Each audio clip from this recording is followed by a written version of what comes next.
বন্ধুরা good morning. তোমরা সবাই কেমন আছো? আশা করি ভালো আছো। আমিও ভালো আছি। আমার বাবানকে দেখতেই পাচ্ছ, বাবানের দেখো মুখটা শুকিয়ে গেছে। সেই বুধবার থেকে আজকে মঙ্গলবার হয়ে গেল, ছেলেটা ভুগছে, বুঝতে পারছো বন্ধুরা? হচ্ছে ব্যাপার। বাবানের মুখটা দেখো না, বাবানের মুখটা দেখলেই কষ্ট লাগে, বুঝতে পারছি? এই হচ্ছে ব্যাপার। আজকের মেনু দেখতেই পাচ্ছ বন্ধুরা। ছেলের জন্য সেরকম কিছু করতেও পারছি না। ছেলে খাবে না, আমরা খেতে পারি বলো? এখানে কাটাপোনা মাছ, এই কাটাপোনা সরি জ্যান্ত মাছ দিয়ে ফুলকপি দিয়ে আলু দিয়ে ঝোল করেছি পাতলা, অল্প মশলা দিয়ে না। আর এখানে হচ্ছে আলু করলা পেঁয়াজ ভাজি, বুঝতে পারছি বন্ধুরা? আজকে এই মেনু। আর আমার ছেলের এই যে পাতলা ঝোল করে দিয়েছি, পেঁপে কাঁচকলা আলু দিয়ে আর জ্যান্ত মাছ দিয়ে, মানে কোনো মশলা না, জাস্ট খালি একটুনে হলুদ দিয়ে খালি সাঁতলে দিয়েছি।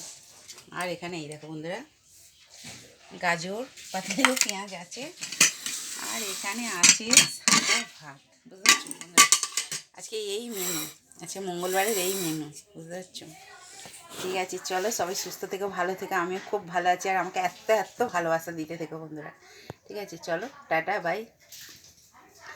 সবাইকে বলছি আবার আমার তরফ থেকে, চলো টাটা। সবাই সুস্থ থেকো, ভালো থেকো।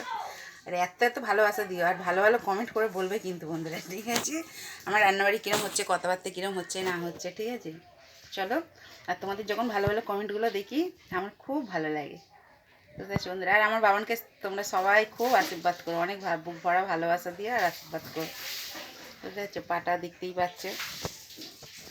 এটা হাসো বাবা, হাসতে ইচ্ছে করছে না।